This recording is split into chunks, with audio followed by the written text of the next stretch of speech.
everyone, Moshe the Electric Israeli is here, and thank you for joining my channel. If you're new, please subscribe, help me change the world one electric car at a time. Thank you to all of my patrons and supporters.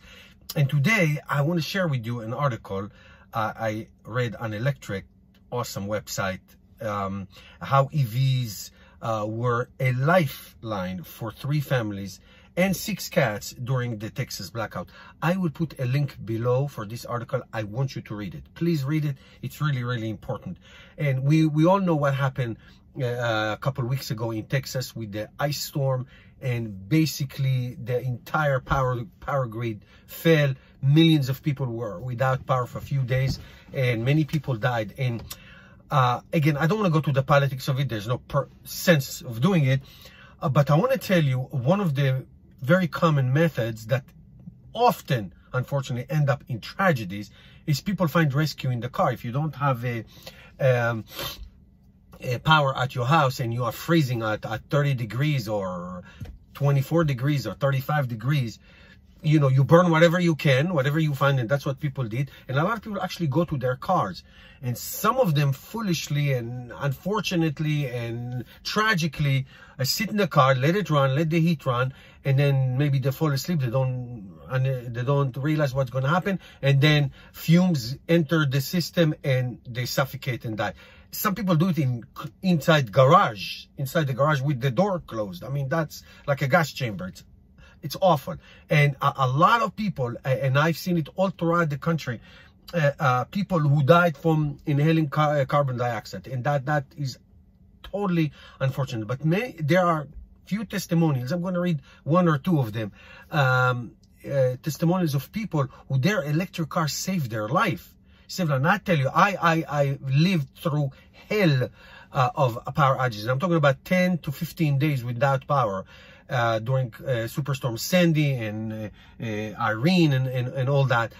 I have a standalone power generator, which really saved your life. But one storm I didn't have before I had it, and it was awful. And you cannot even get gas pumped into your car because the gas stations don't work because they don't have power, so they cannot pump gas. So let me read you 1 or 2 testimonies. This is this guy from Austin. His name is Steven. And he had to try, knowing that the storm is coming, which is a good point to listen to the weather. He charged his Nissan Leaf to 80%. And when the storm hit, his power went off, and he used the car heater to get warmed up, and it really helped. He used 30% of the charge. Listen to this. We went from 80 to 50 for this purpose. World were icy, and he couldn't drive. And he was in this car for his own life. Another guy by the name of Pete from San Antonio, he has a Model 3. He has also 6 cats. So him and his wife, he put like the cats in little cages so they don't run around. And they put them in the back of the car.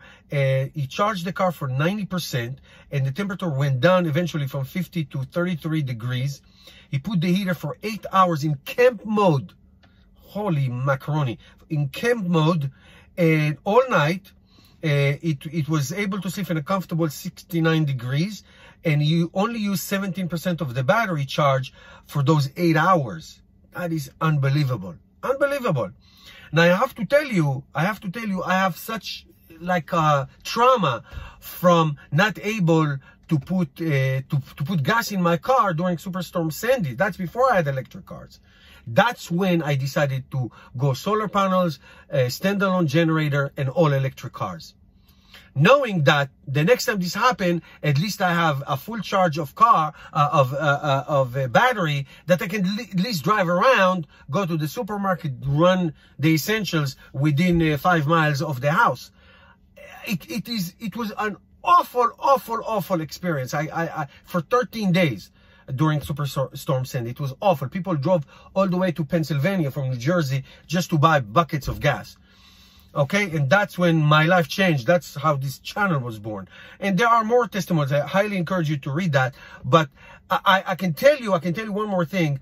I'm like one of the first one who put a reservation on this Tesla Cybertruck, and I'm intending to use it because it's going to have outlets, 110 and 220 outlets in the car, in the truck, and I'm going to use it as another source of power just in case. Also, having electric cars, you can now park in the garage with the garage door closed and not worry that you're going to suffocate from carbon dioxide. It is terrible. The stories that people shared, and you can charge your phone, so you can be in touch with the world. It has such great advantages, and it's safe, especially in Tesla cars. We can put in camp mode. Just remember, guys, and this is a lesson I share with you from personal experience. You hear about a storm. If you live in an area where power outage is rapid, charge your car to 100%. Okay, this is the time to go all out. Charge your car to 100%. You never know. You may need it for a few nights when it's really cold. If you have pets, this is like the biggest deed that you can do to save your pets and to save yourself and to be able to communicate with the world. Okay, I hope this is really a life and death situation, literally. So hopefully this was helpful for you. Thank you guys for watching. And if you don't have an electric car, well, go get it.